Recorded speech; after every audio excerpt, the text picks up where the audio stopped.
गणेश चतुर्थी व्रतों का फल। सूत जी बोले, हे शौनक महर्षि, सनंदन ने उक्त विधान संक्षेप में बता दिया और बोले, हे मुने, तुम्हारी जिज्ञासा शांत हो गई होगी। यदि और कुछ पूछना चाहो तो मैं बताने को प्रस्तुत हूँ। इस पर नारद जी ने कहा, प्रभु, अनेक विद्वान गणेश जी के व्रत की बड़ी महिमा कहते हैं, इसलिए उसके संबंध में भी बताने की कृपा करें। ऋषि बोले, तुम धन्य हो नारद जी, जो बार बार भगवान गणेश्वर से संबंधित प्रश्न करते हो। यद्यपि तुम स्वयं सभी कुछ जानते हो, फिर भी अनजान के समान जो कुछ पूछते हो वो सब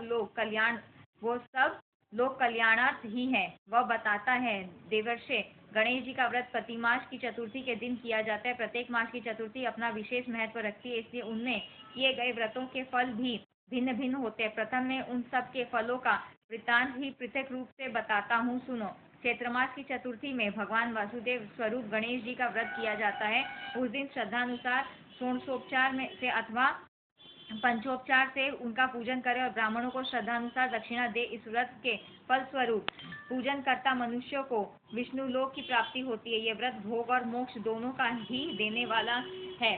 वैशाख मास की चतुर्थी को भगवान संकर्षण गणेश का व्रत करना चाहिए। इस दिन भक्तिभाव पूर्वक उनका पूजन करें और ब्राह्मणों को शंख दान दें। इस व्रत के फल स्वरूप मनुष्य को भगवान संकर्षण के श्रेष्ठ लोक की प्राप्ति होती है। ज्येष्ठ मास की चतुर्थी में प्रद्युम्न रूपी गणेश्वर के व्रत का विधान है।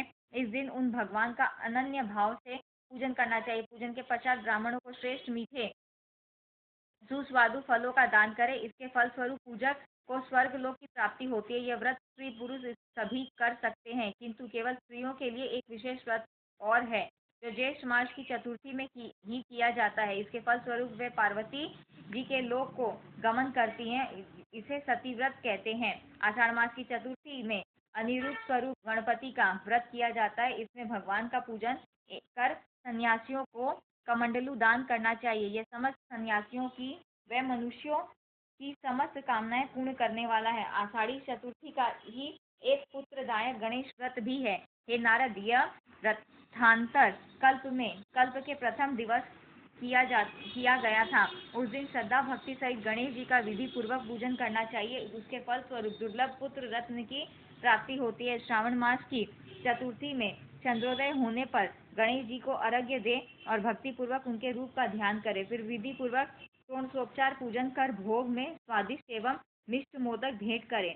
फिर मोदक का ही भक्षण कर रात्रि में गणेश जी का पूर्ण पूजन करें। इस व्रत के प्रभाव से समस्त मनोकामनाएं पूर्ण होती हैं और अंत में मोक्ष की प्राप्ति होती है। भाद्रपद मास के कृष्ण पक्ष की चतुर्थी में बहुला गोरूपी श्री गणेश जी का षोडशोपचार से पूजन करें और ब्राह्मणों को यथा सामर्थ्य दक्षिणा दें। यह व्रत 5 वर्ष, 10 वर्ष, 16 वर्ष निरंतर करना चाहिए। अंत में व्रत का उद्यापन करें, जिसमें दुधारू गाय का दान करें। इस व्रत के प्रभाव से व्रतकर्ता को भगवान श्री कृष्ण के गोलोक धाम की प्राप्ति होती है। भाद्रपद में ही एक अन्य व्रत भी किया जाता है, जिसे सिद्धिविनायक व्रत कहते हैं। भाद्रपद के शुक्ल पक्ष की चतुर्थी में इसे करें। प्रारंभ में सिद्ध विनायक का ध्यान कर इनके 21 नामों का उच्चारण करें। प्रत्येक नाम का उच्चारण करते समय एक प्रकार के वृक्ष की पत्ती समर्पित करें। वस्तुतः 21 प्रकार के वृक्षों की पत्तियां पहले ही एकत्र कर लेनी चाहिए और क्रमनानुसार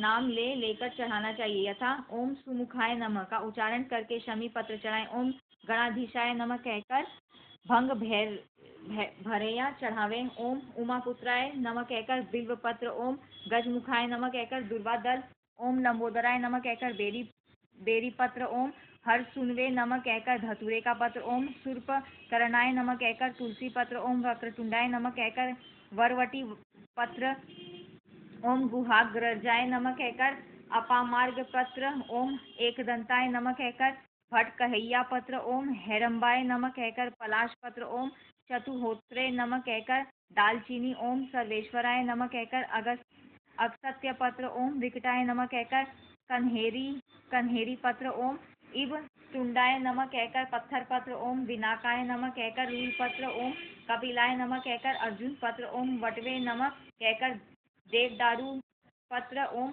भालचंद्राय नमः कहकर मरुआ पत्र, ओम सुराग्रजाय नमः कहकर गांधारी पत्र, ओम सिद्धि विनायकाय नमः कहकर केतकी पत्र चढ़ाएं। हे देवर्षे, श्री गणेश्वर के लिए उनके उक्त नामों के साथ उक्त नमों के साथ भिन्न भिन्न प्रकार के पत्र पुष्प समर्पित करने के पश्चात दुर्वा गंध पुष्प अक्षत आदि के द्वारा उन भगवान का पूजन करना चाहिए। फिर उन्हें 5, 10 या अधिक मोदकों का नैवेद्य समर्पित कर आचमन करावें।